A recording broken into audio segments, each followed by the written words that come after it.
Bienvenidos a un nuevo programa de Short Time, un breve tiempo para reflexionar. Me alegra mucho poder compartir contigo este rato de tranquilidad y de sosiego. Y tú dirás, sí, de tranquilidad, estoy ajetreado, pero bueno, por lo menos estás distraído y reflexionando, que es de lo que se trata, que no seamos autómatas y como alguien dijo, que la materia gris no se vuelva negra de no pensar. Así que vamos a abordar una nueva aventura. Desde el 100.2 de FM emitimos.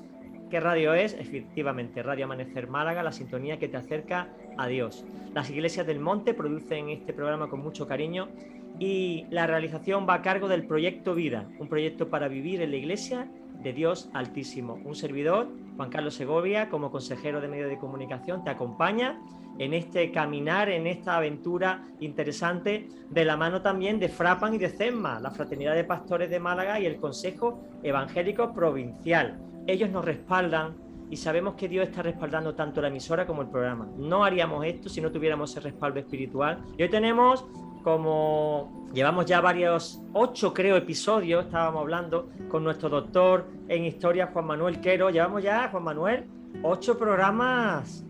Pues por ahí andará, sí. Que parece que empezamos ayer, ¿no? Sí. El tiempo vuela como la historia. Sí, pero no hay que olvidarla, ¿no, Juan Manuel? No hay que olvidarla para no repetir los errores. Eso es.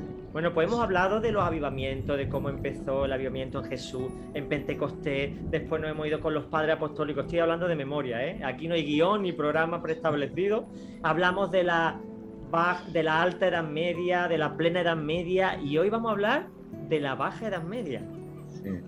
Pasando también que pasamos un tiempo ahí de la etapa del Imperio Romano, es que ¿cierto? Sí, tenía la que caída, ver la caída del Imperio Romano, todo el cristianismo allí luchando. Sí. Y llegamos a esta etapa de la Baja Edad Media, claro, que normalmente casi todo el mundo piensa en la Edad Media, pero no en las diferentes etapas. Y sí que hay características que la hacen diferenciar, ¿no? Es que la Edad Media, en total, ¿cuánto ocupa, Juan Manuel? Son como 500 años, medio milenio, es decir que... No se puede decir la Edad Media, como si eso fuera un churro, ¿no? No, ahí perdón, estamos. he dicho 500 años. Son más, ¿no? Son 1000 años, es un milenio entero, porque claro, desde la caída de Roma de 476 hasta el Renacimiento, que es 1400, la fecha que se suele poner, 1492. 1000 años. 1000 años. Claro. Bueno, sí, decirle a los espectadores que si alguno se ha saltado algún programa, que está en el canal de YouTube Iglesia del Monte Proyecto Vida, ahí puedes encontrar todos los programas, y también está en la página, en el canal de YouTube de la Fraternidad de Pastores, en el canal de YouTube de CESMA, del Consejo Evangélico, o sea que puedes encontrar los programas en todas partes. Bueno, hay que decir, que no lo hemos dicho, que el doctor Juan Manuel Quero escribe en la página de FEREDE Actualidad Evangélica estos programas, hace reportajes, ¿no?, gráficos, escritos resumidos de todo esto, ¿no? Sí, bueno, en realidad hace un par de días se hizo la 9ª entrega y ya está en la página de Actualidad Evangélica, que es una página de medios de comunicación de FEREDE. En realidad soy colaborador de ellos desde hace ya, casi desde el principio, desde que se formó Actualidad Evangélica. Pero sí estamos, todos estos programas en modo artículo están saliendo también en Actualidad Evangélica, en fin, con otro formato evidentemente, porque es escrito, pero ahí está. Muy bien, quedamos en que nos iba a ir presentando en los programas distintos libros, ¿vale? Así que te animo a que lo vayas haciendo. No sé si tienes ahí alguna mano, ¿eh? Pues tendría que moverme, si no lo dejo para el siguiente. Muy bien, muy bien. De hecho, tenemos un plan, y ya no voy a alargarme más porque tenemos que entrar en materia, pero hay un plan para el año que viene, dar uno de los libros de Juan Manuel, uno de los que tienen más éxito, con el que tiene un prólogo de César Vidal. Muy interesante. ¿Cómo era el título? Vigencias y valores de la Reforma Protestante. Ajá, cómo lo que se coció en la Reforma en aquel tiempo conflictivo, cómo todavía quedan vigentes esos principios, porque al final son principios espirituales que no pasan, son inalterables, ¿no? Efectivamente, algunos que eran necesarios para aquella época se quedaron en aquella época, pero básicamente lo más importante ha trascendido y es, yo creo que también necesario hacer ver qué principios son esos, qué valores son que nos ayudan para vivir como creyentes, como hijos de Dios, de una forma adecuada. Y no solamente para creyentes, sino también para las personas que no son creyentes, porque se dieron una serie pues, de enfoques que ayudaron para desarrollar incluso los países de una forma determinada. De hecho, la constitución de la Europa actual en muchos casos tiene que ver también con todo esto. Qué interesante. Pues de eso hablaremos ya en el año que viene, porque todavía este año estamos con la historia de la Iglesia a través de los avivamientos. Y bueno, Juan Manuel, vamos a empezar con la Baja Edad Media, que lejos de lo que yo creía, no es lo más alejado en el tiempo, sino lo más cercano. Efectivamente. No es lo más bajo, sino que es lo más reciente de la Edad Media. Y de hecho, cuando hablábamos de los 500 años, en realidad estábamos hablando de esa primera parte, que era la alta, que es la más lejana, la alta Edad Media, que desde la caída de Roma hasta que finaliza esa parte, que suele ser al filo del siglo XI, final del siglo X, pues pasaron todos esos años. Pero cuando hablamos de la Baja Edad Media, ya nos vamos acercando poco a poco al Renacimiento. Y es la parte más reciente. Pero es verdad, y eso yo creo que todos los historiadores lo hemos de tener muy presente. No podemos meter la historia en cajones y decir aquí está esto, porque muchas veces la historia se entiende como archivos y que Claro. está todo metido. Y todo tiene que ver una cosa con la otra. La Baja Edad Media va a ser las consecuencias de lo que se ha vivido muy recientemente en lo que hablábamos de la plena Edad Media, que es cuando empiezan las universidades, el tema de la escolástica de manera muy fuerte, razonando las cuestiones que tienen que ver con la palabra de Dios. Y todo eso es lo que va a llevar luego a desencadenar, pues, en fin, una proyección que será distinta. ¿Por qué hacer este apartado? Bueno, a nosotros nos viene bien, porque con tantos años de historia lo vamos parcelando un poquillo más, pero ya digo, está muy interrelacionado. Claro. Y cuando hablamos de la Baja Edad Media, eso, estamos hablando desde la plena Edad Media, desde el siglo XIII más o menos, hasta el XV. Nos ocupamos más ahora del XIV y el XV, porque la plena Edad Media sería hasta del XI al XIII más o menos. Y ocurren cosas muy importantes. Por eso está bien parcelarlo de esta manera, porque van a haber cambios culturales, va a haber una nueva búsqueda de Dios, diferente a lo que ocurría incluso en la plena Edad Media, y van a ocurrir cosas que, bueno, al final llevan a la sociedad a plantearse las cosas de una manera distinta. Por ejemplo, terminará lo que se conocía como Bizancio. Es decir, esa parte del Imperio Romano Oriental, porque estamos hablando de la caída de Roma, pero la parte oriental continuó. Y continuó hasta el año 1453, que es cuando los otomanos, el Islam, desde la parte de Turquía y demás, ya empiezan a dar con más fuerza después de toda la invasión que había del Islam, que por eso surgieron las cruzadas y demás, empiezan a arremeter contra ese imperio bizantino y terminan. Es decir, se deshace el imperio bizantino. Todo esto ocurre en esta Baja Edad Media. O sea que mientras estaba en España reconquistando la península, estaba ocurriendo el proceso contrario. En Turquía se estaba conquistando por parte del islamismo. Bueno, todo era una maraña en ese sentido, porque estamos, acuérdate, tenemos que acordarnos, no perdernos de vista que en la Edad Media estamos todavía en una construcción muy feudalista, feudalismo, tiene que ver con una indefinición, podríamos decir también, de fronteras grandes, más bien estaba todo muy delimitado, eran fronteras pequeñas, pero muchas veces era complicado, y eso es lo que va a llevar a una situación pues, incluso muy violenta, porque había reyes y reyezuelos que tenían feudos en un sitio, en otro, y a veces era, digamos que entraban en conflicto con los intereses de otros. Y eso estaba ocurriendo, y el Islam era otro de los conflictos que estaban pues intentando hacerse pues también Y ahí estaban ahí luchando para coger su hueco, ¿no? Efectivamente. Muy bien, pues adelante, vamos a ir a la Baja Edad Media a ver dónde estaban los cristianos en esa época, porque al final No han querido exterminar toda la vida, pero siempre hemos estado ahí y el Señor ha mantenido un remanente fiel en todas Sí, las sí. épocas. La verdad que sí. Y sobre todo en esta ocurrió algo que fue muy duro. Digamos, vamos a hablar, porque en todo el tiempo de avivamiento hemos siempre resaltado que se dan una serie de puntos, como es la crisis, es decir, en medio del pecado, de las consecuencias del pecado, de la crisis, de la dificultad, la gente busca a Dios. Y en medio de todo eso es cuando Dios, pues Dios siempre responde, Dios está al lado de nosotros, hay una respuesta. Ahí está la palabra de Dios, ahí está la Biblia. Entonces, vamos a hablar un poco de la crisis, lo que va a llevar en este tiempo de la Baja Edad Media también a buscar a Dios de alguna forma o plantearse las cosas de otra manera, como ocurre hoy día con el tema de la pandemia del COVID-19 y todo eso, que se nos cae todo el chiringuito y decimos, ¿y ahora qué? Bueno, eso ocurre en diferentes episodios históricos que marcan la historia del cristianismo, porque ¿y ahora qué? Ahí está Dios. Claro. Fíjate, ¿no? Bueno, pues fijémonos que en este tiempo surgiría una de las guerras más largas de la historia, la guerra de los 100 años. ¿Duró 100 Una, años de verdad?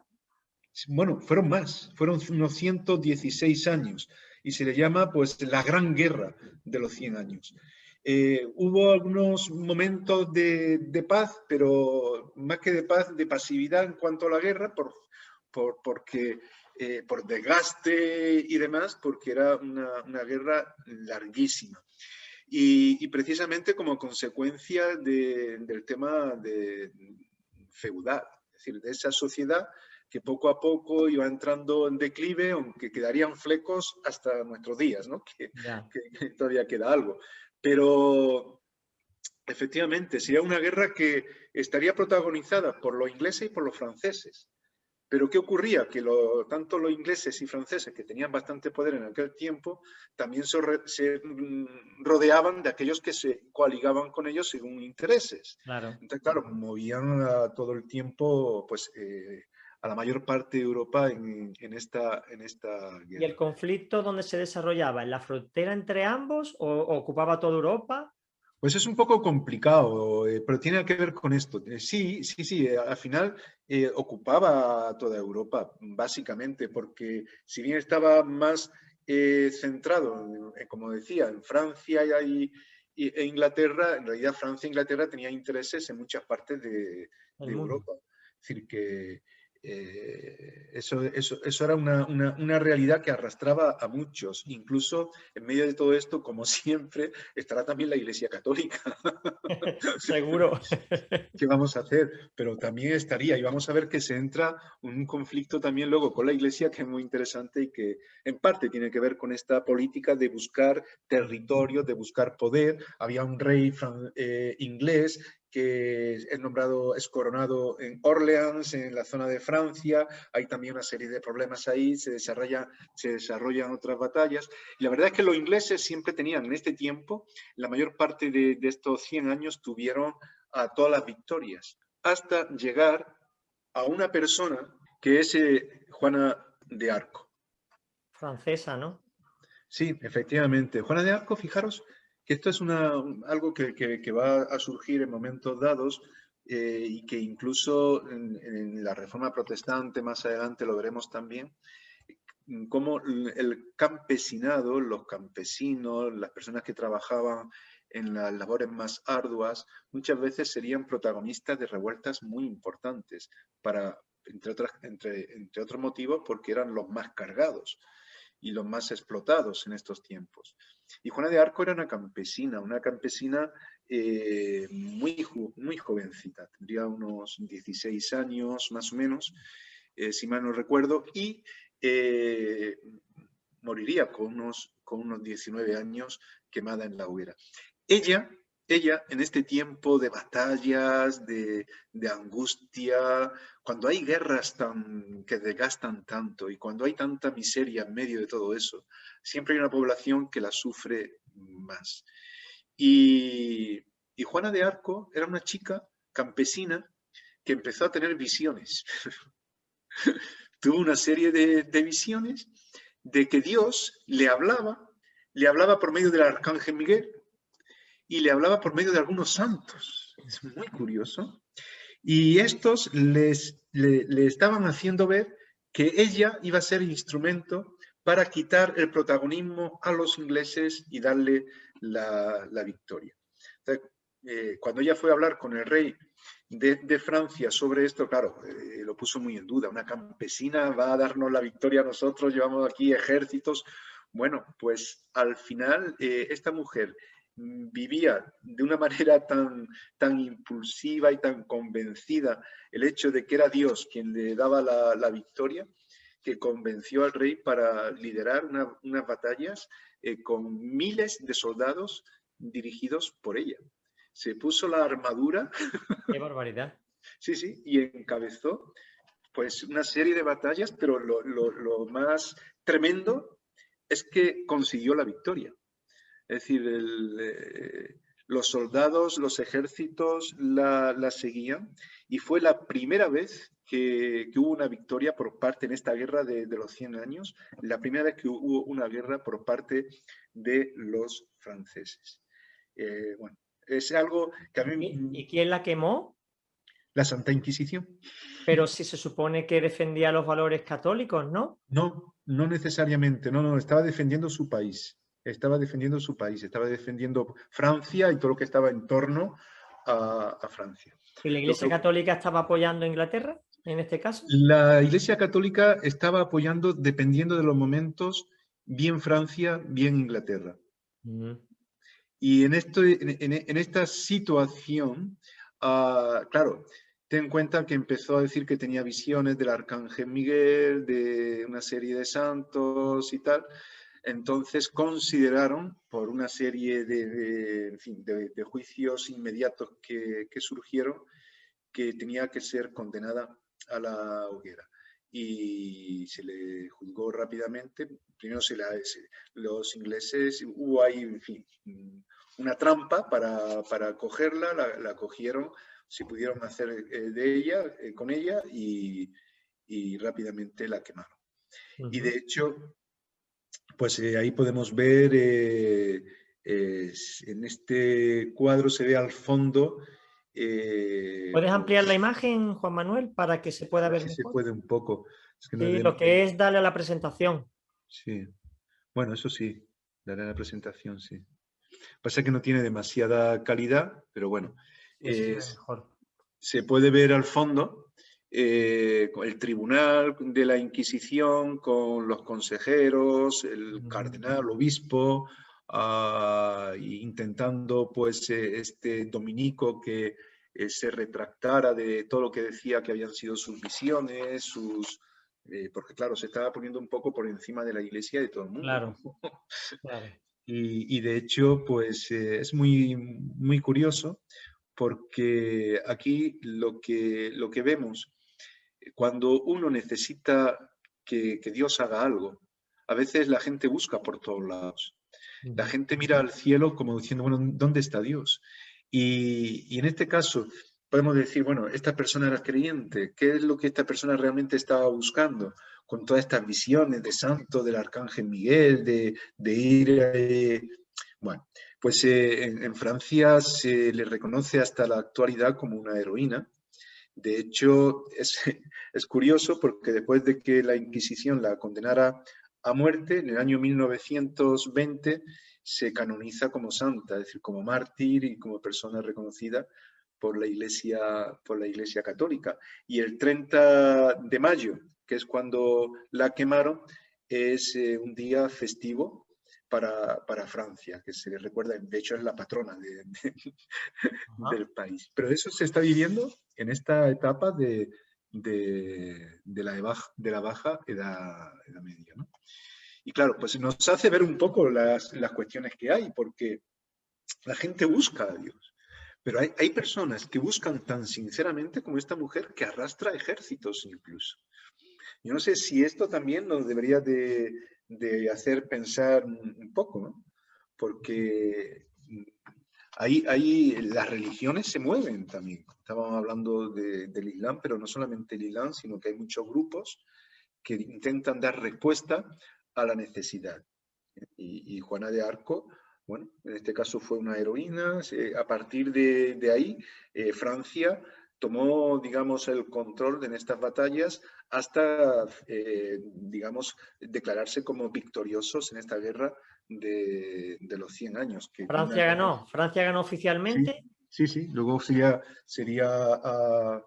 Francia quien llevaría a su terreno lo que demandaba en esta guerra, con una coalición de otros países, entre los cuales también estaría España.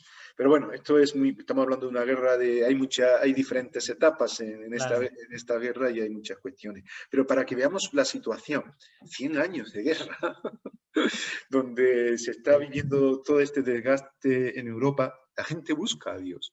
Y si el Hijo de Dios no da respuesta, van a surgir otras cosas. Y tenemos que estar ahí. Fue en este tiempo también cuando ocurrió algo muy duro. No sé si te acuerdas que hubo una mortandad, Sí. no solamente por la guerra, sino que tenía que ver con lo que se llamó la peste negra. Le llamaban también española, ¿no? ¿O eso fue posterior? No, eso es otra. Eso Sí, fue es verdad. La peste bubónica, sí, la la peste peste negra. bubónica, no la gripe española, Sí, que no la eso gripe española, perdona, sí, es verdad. es otra etapa.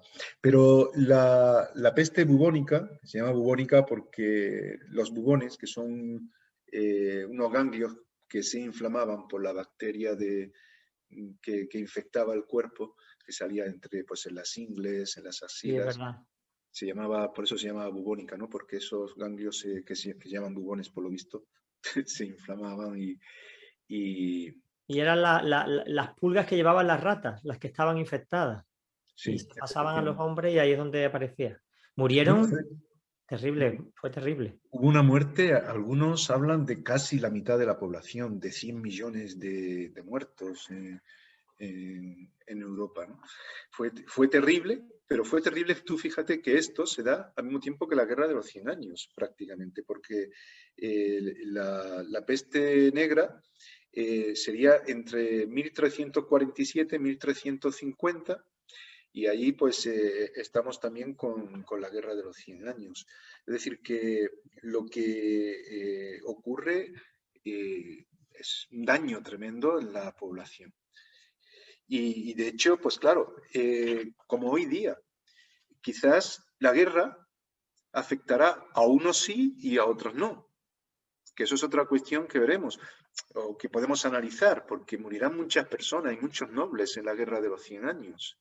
Pero las mujeres no iban a la guerra, excepto Juana de Arco, que es algo también que llama la atención porque era una mujer. Y la mujer en aquel tiempo mandando ejércitos, eso de alguna manera dejará una huella para abrir, digamos, camino y brecha para que la mujer también tomase su protagonismo en las esferas de la sociedad. Pero cuando entra la peste negra no pregunta si tú eres Francés, inglés, si eres rico, claro, eres pobre. o si eres hombre o eres mujer, o es que no pregunta. Y esto fue un bombazo en la sociedad de la Baja Edad Media. Este cuadro muestra las consecuencias de la peste negra o la peste bubónica. Y lo que hace es manifestar cómo la sociedad responde a una situación como esta. Porque si te das cuenta, la verdad es que es un cuadro, podemos decir, muy feo, porque claro, está manifestando lo que es la peste negra. Entonces es horrible, porque aquí si ves, hay como calaveras por todos lados, que son los que protagonizan el cuadro.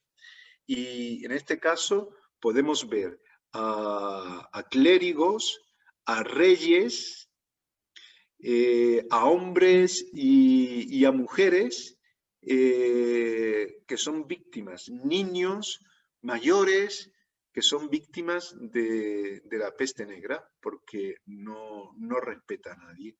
¿Cómo ante ese ejército de peste negra o de calaveras no se puede hacer nada? Pero esto, que afecta a todos, va a crear esa gran mortandad que estábamos diciendo antes y va a llevar a una situación. una situación en la que la sociedad dirá, ¿dónde está Dios en medio de todo esto? Claro. Pero es que además la misma Iglesia católica, vamos a ver que dará una interpretación. Es decir, si esto está así, es porque hay gente que está pecando. Y esto lo está dando Dios como castigo a los pecadores. ¿Y quiénes son los que están pecando? Claro, ellos empiezan a señalar a aquellos que hay que evitar que formen parte de, de la sociedad porque estamos muriendo por culpa de ellos. Claro, el juicio muchas veces era tremendo contra aquellos que simplemente les tenían manía o eran contrarios a lo que ellos estaban haciendo. Porque esto va a desencadenar una serie de problemas o de cambios necesarios en la sociedad donde va a entrar, digamos, ese avivamiento del que vamos a hablar. Llama la atención, y yo creo que está bien que lo mencionemos, que en este tiempo los franciscanos, hablamos de ellos también, de cómo las órdenes monacales estaban siendo cuna para que la universidad se desarrollara y para enseñar también muchas veces la Biblia, aunque fuesen órdenes de la Iglesia Católica, a veces eran contrarios a muchas de las cosas que se estaban viviendo y empezaban a enseñar la Biblia. Y muchos de los precursores de la Reforma Protestante saldrían también de estos lugares.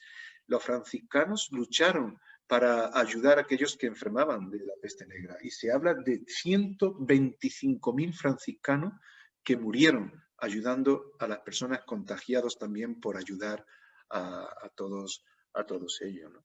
Tremendo. ¿Qué pasó con todo esto? Pues que rompió los esquemas sociales. Porque cuando ahí no se respeta reyes, nobles, clérigos, se cayó todo. Se cayó todo. Además de la misma guerra de los 100 años, pues imagínate, pues el modelo social cambia. Las riquezas, es decir, muchas personas murieron, lo acabamos de decir. ¿Qué pasa con los feudos? ¿Qué pasa con todas las posesiones que había? ¿Qué pasa con todas las riquezas que mantenían aquellas personas que murieron? Que las heredan otros. Entonces, unos pocos se hacen todavía más ricos, porque no van a heredar los campesinos, Claro. sino que claro, entonces aquellos que tenían conexión con, y bueno, y eso pues llevará también a una serie de conflictos pues eso, que de hecho también eso entraría en juego en la Guerra de los 100 años, porque la peste negra se da también en ese contexto. Entonces, claro, algunos querían tener muchas posesiones y ahí entran todas esas luchas. Y es que ahora se formarán las grandes familias con mucho dinero que apoyarán a la iglesia y que apoyarán sus propios intereses y digamos como que vienen de ellos ahora la bendición. Ya entiendo.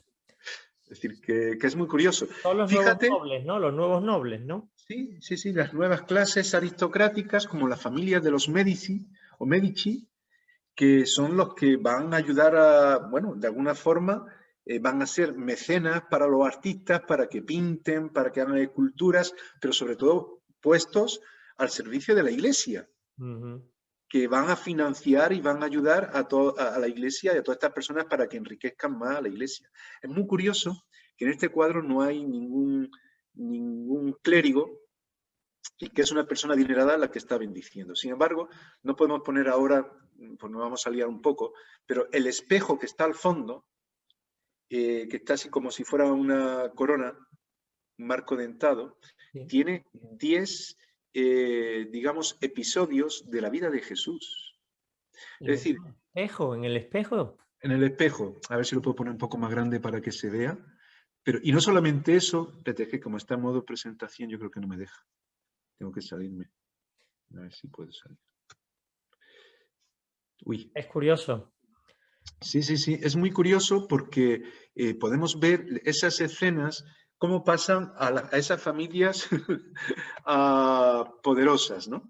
Poderosas en cuanto a que tienen una influencia social muy grande y a ver si me deja. No sé si se podrá ver al así al ampliar, bueno, hay muchos detalles que podemos comentar, no nos da tiempo, no se ve claro, pero si te das cuenta hay unos círculos en cada parte de Ah, bien, entrada. bien. Vale, estos Ah, son episodios de la vida de Jesús, son escenas de la vida de Jesús. Y precisamente lo manifiestan ellos. Pero si te das cuenta, dicen, en el espejo, lo que se ve en el espejo es a ellos de espaldas, como que se están reflejando en el espejo, pero al fondo, que no se ve aquí muy claro, hay otros dos personajes. Hay otros dos personajes. Bueno, aquí hay diferentes teorías, pero uno de ellos parece que sí que es un clérigo. Pero es curioso que el protagonista sea Arnold Finney, que sea quien esté bendiciendo incluso al clérigo, ¿no? Es decir, que nos llama la atención cómo las cosas van cambiando y el poder de los aristócratas, de los que tienen dinero, muchas veces va es lo que aumentando. más... Ujú. Sí.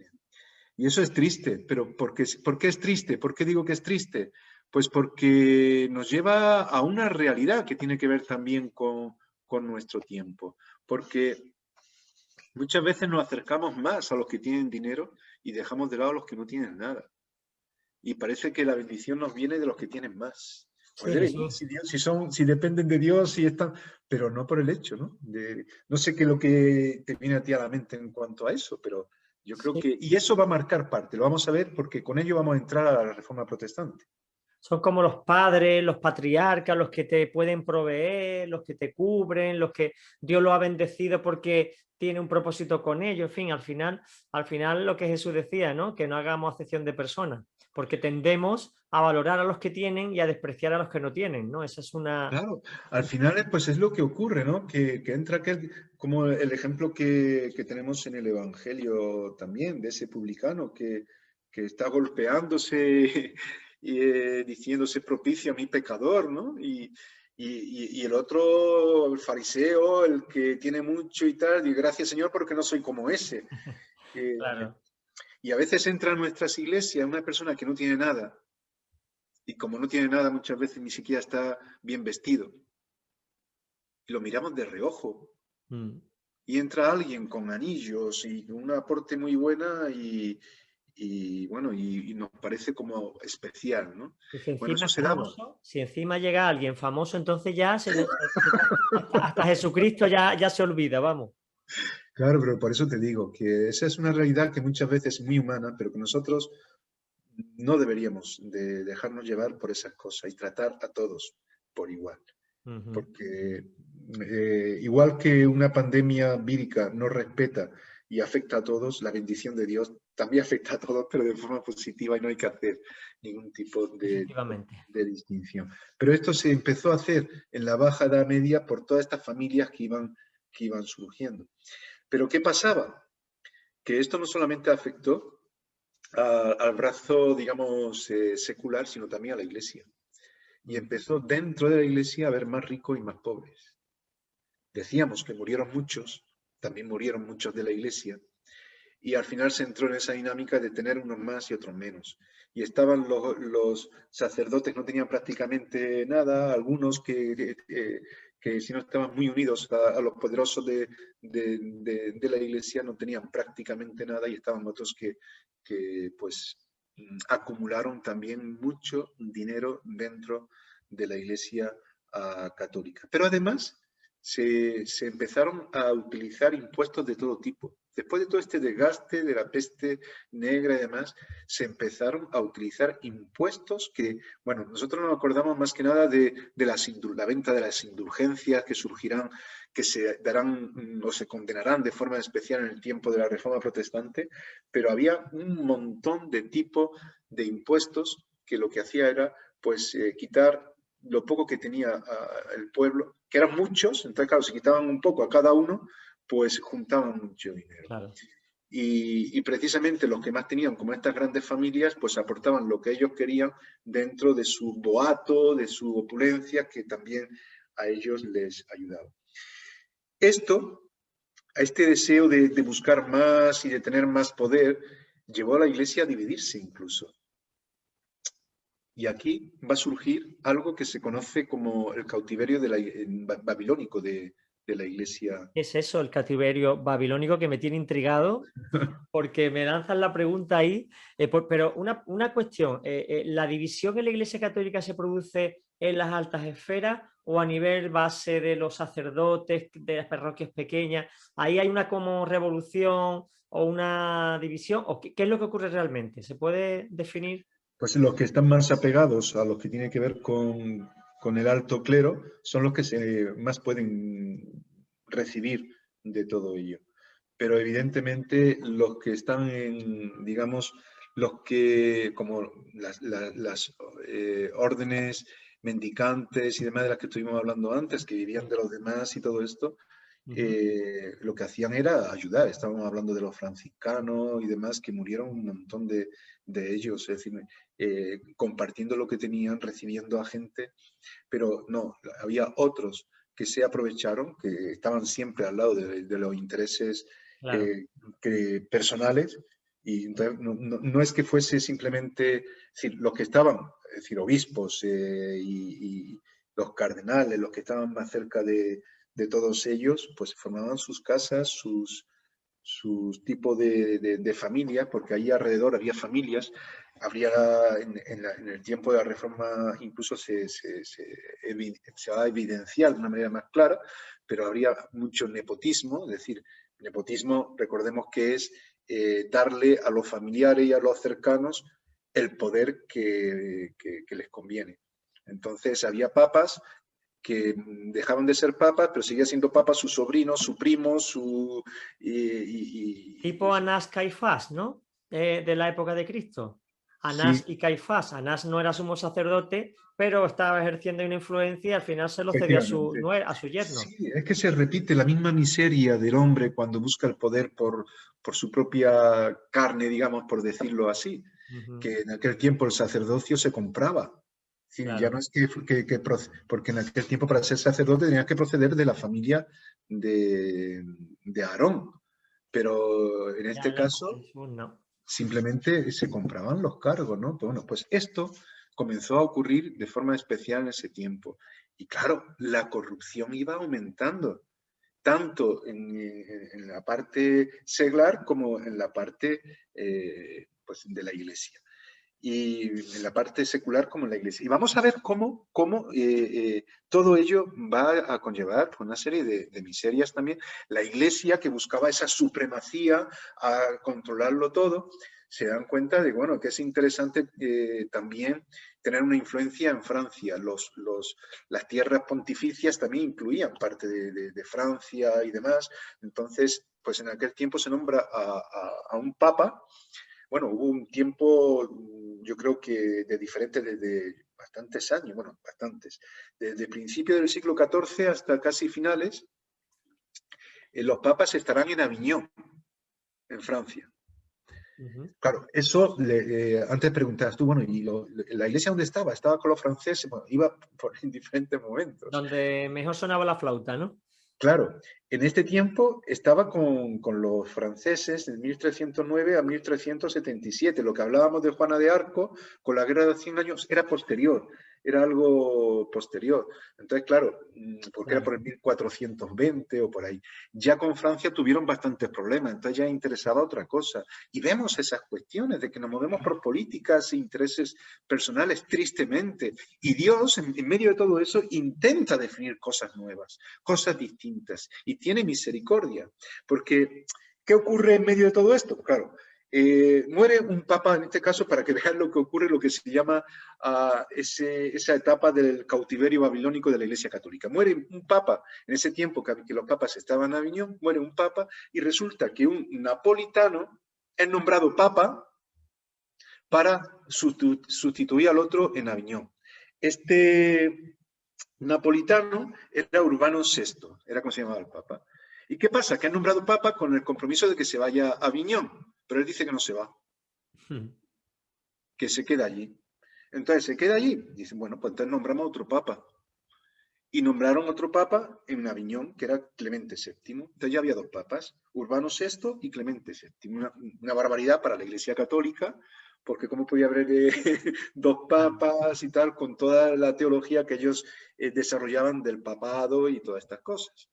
Entonces hay un concilio, que es el concilio, se conoció como el concilio de Pisa, y nombran a otro papa para legitimar este y no los otros. ¿Qué pasa? Que cuando nombran al nuevo papa, que sería Alejandro V, los otros dicen que no renuncian. Y la iglesia ya tenía 3 papas. Qué cosa, de verdad. Bueno, y así fue la historia. Sí, una cuestión que dices, bueno, ¿esto qué es? ¿Cuánta corrupción? ¿Cuánta miseria? Y vemos, y esto lo dirá uno de los reformadores o precursores de la reforma protestante, que dirán que los papas en aquel tiempo estaban como los perros peleándose por un hueso. Es muy fuerte, Pero es la realidad. pero lo recoge la historia. En medio de tanta crisis, ¿dónde está Dios? Peste negra, luchas por el poder, guerras. Recuerda a las señales que Cristo dio en los evangelios, donde hablaba de guerra y rumores de guerra. Siempre estamos pensando en las 2 guerras mundiales, pero escuchó la guerra de los 100 días que tú cuentas y digo, 100 años. Esto fue una catástrofe continental que afectó a todo. Y en medio de eso, claro, las 4 jinetes del apocalipsis, la guerra, el hambre, la enfermedad y la muerte. Es que las consecuencias naturales de una guerra, ¿no? Ahí estaba metido y probablemente Cristo también estaría haciendo referencia a ese terrible periodo. Bueno, es que eso, la verdad es que, bueno, es tremendo lo que se da ahí. Y por eso es que la reforma protestante no surge de manera aislada. Se dan una serie de cuestiones que están muy cercanas y que se estaban desarrollando. Y cuando llegan pues, los reformadores y llega a ponerse sobre, digamos, sobre terreno lo que está pasando y se pone todo de una manera clara, pues surge esta cuestión. Pero la verdad es que en medio de todo esto vemos cómo Dios es misericordioso y cómo nos ama. Porque a pesar de todo ello, Dios sigue recomponiendo a los pueblos. Y se llegará a una edad moderna y se llegará a un tiempo digamos, de desarrollo. Pero gracias a la misericordia de Dios y la acción del Espíritu Santo, obrando de todo esto, obrando en medio de todo esto, porque es algo muy... Muy duro. Y además, en la iglesia... no voy a decir protestante, porque entonces todavía no había surgido la reforma, pero siempre ha habido un remanente de gente fiel. ¿Qué había de genuina en la iglesia de aquel entonces? Porque claro, tú has puesto un contexto apocalíptico, oscuro, de más de un siglo, unas enfermedades que muran 100 millones de personas por una enfermedad, es que no se puede imaginar, esos cadáveres por todas partes. Y como tú dices, la gente se plantearía, bueno, ¿dónde está Dios? Si la iglesia lo representa y nos están cubriendo, ¿dónde está, no? ¿Qué se movió en el trasfondo religioso o espiritual en Europa en esa época? ¿Quién surgió? ¿Qué liderazgo surgió ahí que pudo representar de verdad a Cristo? Pues en realidad hubo, porque cuando hablamos de personas, a veces con un protagonismo destacado, en realidad deberíamos de hablar de otras muchas personas que no son tan protagonistas y que también estábamos hablando de cómo ayudaron muchos a los que morían en la peste negra. Y también Dios va, y ahí vamos a ver la mano de Dios, Dios va a usar a muchas personas para reaccionar y diciendo que sí hay respuesta a las preguntas que se están haciendo las personas. Es decir, que en medio de toda esa miseria, Dios sigue siendo amoroso y que no es lo que Dios quiere. Lo que la iglesia estaba enseñando es que ese era el castigo de Dios. Y lo que se va a evidenciar es todo lo contrario, que Dios es amor y que Dios lo que quiere es sanar, ayudar y bendecir, y que la peste negra no es lo que Dios ha querido para el pueblo. Que es verdad, muchas veces planteamos las cosas así como la pandemia actual, como bueno, Dios lo ha mandado para que reaccionemos. Hombre, es que Dios utiliza todas las cosas, evidentemente, pero no digamos que Dios es el que crea los males cuando las consecuencias del pecado son tan obvias por lo que se está haciendo y entran todas estas cosas. Es decir, incluso hay muchas personas que hablan de la pandemia actual que estamos viviendo en el mundo como consecuencia del pecado de muchos. Bueno, en primer lugar, si hablamos así, tendría que ser como consecuencia de cómo somos todos, que hemos hecho de un mundo que era perfecto y imperfecto, y claro, pero aún en medio de todo eso, Dios nos quiere ayudar, Dios nos quiere ayudar. Y efectivamente, Dios llama a personas como en Inglaterra, en la zona de Italia, en la zona de Bohemia, es decir, en diferentes lugares hubo no solamente personas individuales, sino pueblos que se movieron para hacer ver que había una respuesta de Dios y que había una solución. Uno de ellos, déjame que ponga también otro cuadro para poner el ejemplo, fue Juan Wycliffe. Juan Wycliffe era, en este caso, un profesor de la Universidad de Oxford. Y él, pues, lo que hizo fue dar respuesta con la palabra de Dios en medio de este tiempo. Esta representación que hay en pantalla, vemos de nuevo a la Iglesia católica en un lado, a la derecha, pidiendo a Wycliffe, que es el que está ahí en una tribuna, que diera explicaciones de los libros que había escrito y por qué había hecho su traducción de la Biblia vulgata, latina, del latín, a la lengua en este caso, inglesa, de la lengua vernácula donde él estaba, en este caso era la lengua inglesa. Como profesor de Oxford, empezó a hacer ver que Dios tenía una respuesta, que la palabra de Dios había que conocerla, porque tenía, digamos, una salida en medio de toda esa situación que se estaba dando. Y se empezó... Una pregunta que me surge. ¿Estas personas eran católicas que recibieron que fueron nacidas de nuevo? ¿A quién te refieres? A Juan Wycliffe, por ejemplo. Sí, sí, bueno, ellos fueron personas que experimentaron lo que era la palabra de Dios. De hecho, acuérdate que en el programa anterior estábamos hablando de Pedro Baldo y de los valdenses. Bueno, hay cuatro precursores especiales que incluso aparecen en el monumento que en Worm, en Alemania, se levanta en recuerdo de la Reforma Protestante con Lutero en el centro, la escultura de Lutero en el centro, y alrededor de él, los más cercanos, 4 precursores. Uno era Pedro Baldo, que lo vimos porque era de un siglo anterior, pero otro era John o Juan Wycliffe o Wycliffe, como lo queramos pronunciar, y habría otros 2 más que vamos a comentar ahora porque son de este tiempo, que sería Juan Hus y sería Savonarola. Que en diferentes lugares ellos experimentarían no solamente una conversión, sino un llamamiento y una necesidad especial para hacer ver lo que la palabra de Dios enseñaba en este tiempo.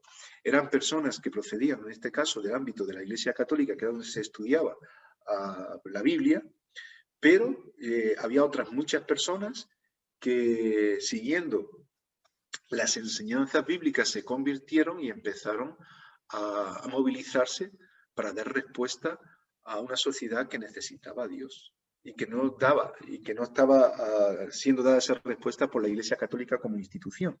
Entonces muchos tuvieron que salir de ahí, de esa burbuja corrompida, para denunciar, que es lo que hizo Wycliffe y los demás precursores, para denunciar al Estado por la gran corrupción que estaba habiendo, porque se estaban enriqueciendo muchos, aprovechándose del mal de los demás, pero también a la Iglesia Católica. Fueron denunciados por ellos. Y de hecho, Wycliffe en este caso, que era profesor en Oxford, lo que hace es enseñar a sus estudiantes, tuvo una serie de alumnos donde aprendían todo esto y lo compartían desde lo que la palabra de Dios enseñaba. Fijaros si tenía defensores, que incluso vemos aquí a un conde mariscal que se reconoce como Juan Gaun, con una espada, no sé si se puede apreciar, que va como en contra del prelado que hay ahí juzgando, pidiéndole cuentas a John Wycliffe. Y detrás hay una mujer que le está cogiendo de la capa, esa mujer que es su esposa, la esposa de Gaun, que es una española. En este caso es Constanza, es que los españoles nos metemos por todos lados. Hasta en esto también. Pues Constanza de Castilla era una princesa de España que retiene a su marido antes de emprenderla con ese prelado que era Simón de Bari, que era el arzobispo de Canterbury.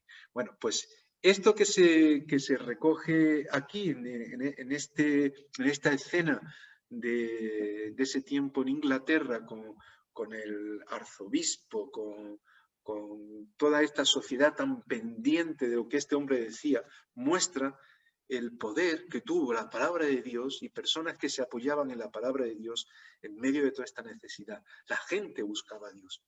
Y se dio un avivamiento cuando no una Juana de Arco o alguien que tenía visiones, sino alguien que iba con la palabra de Dios, mostraba que había un Dios vivo que quería hacer cosas diferentes.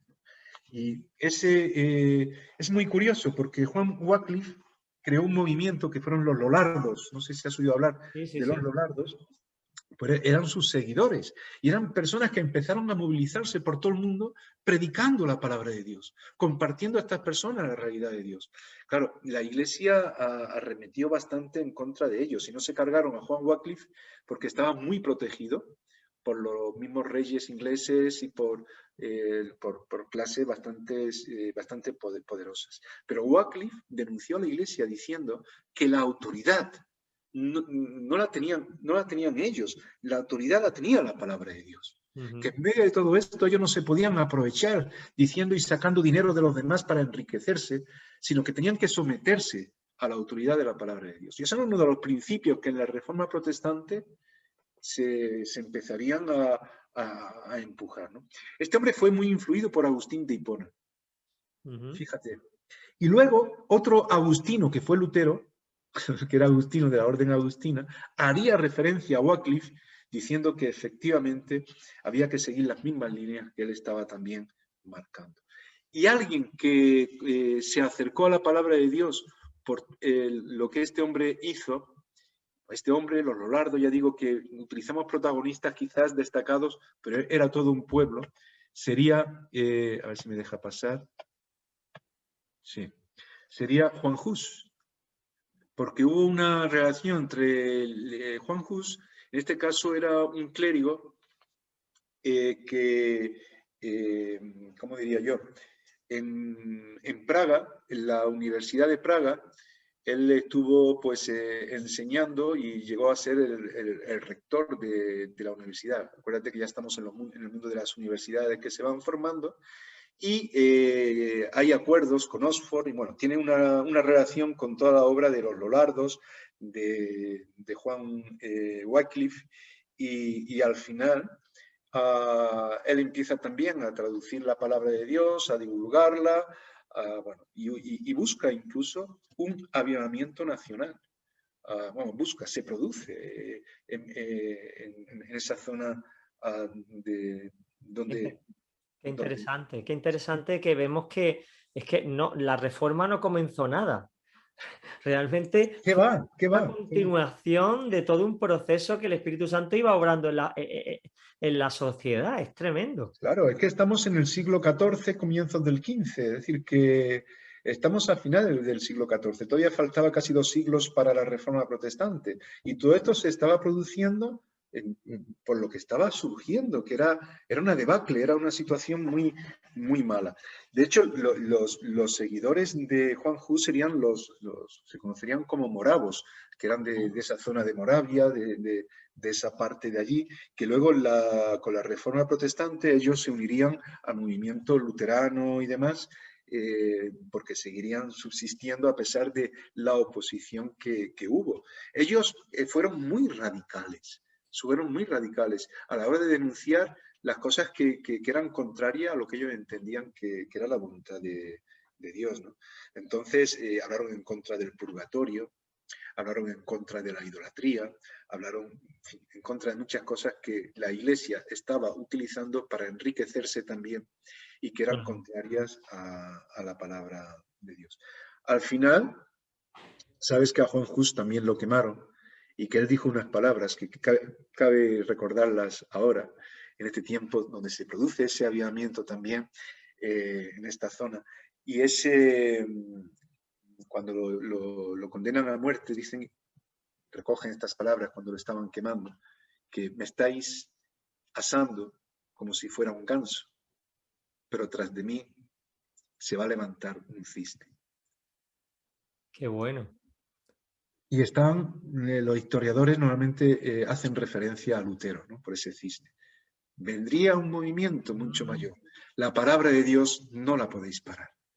Y ese fue su empeño hasta el último momento. Bueno, y en Praga, en medio de Praga, se levanta esta escultura de Juan Hus con los seguidores, con los husitas, con todo este movimiento que se formaría. Y para terminar, digamos, porque se nos va yendo el tiempo. Sí, nos quedan pocos minutos ya. Ya es tarde. Creo que también es importante destacar la figura que están en la misma línea de este otro precursor que estábamos mencionando antes, que es Savonarola.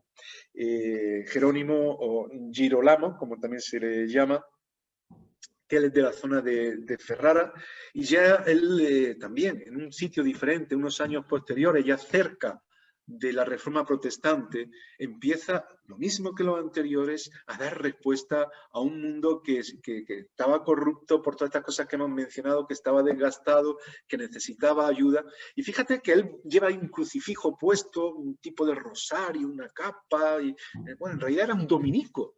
Era un dominico, era uno de aquellos que también colaboraban con la Inquisición y todo eso, pero que tuvo también una experiencia de conversión, de experimentar a Dios en su vida, y desde donde él estaba empezó a proclamar de nuevo el mensaje de salvación.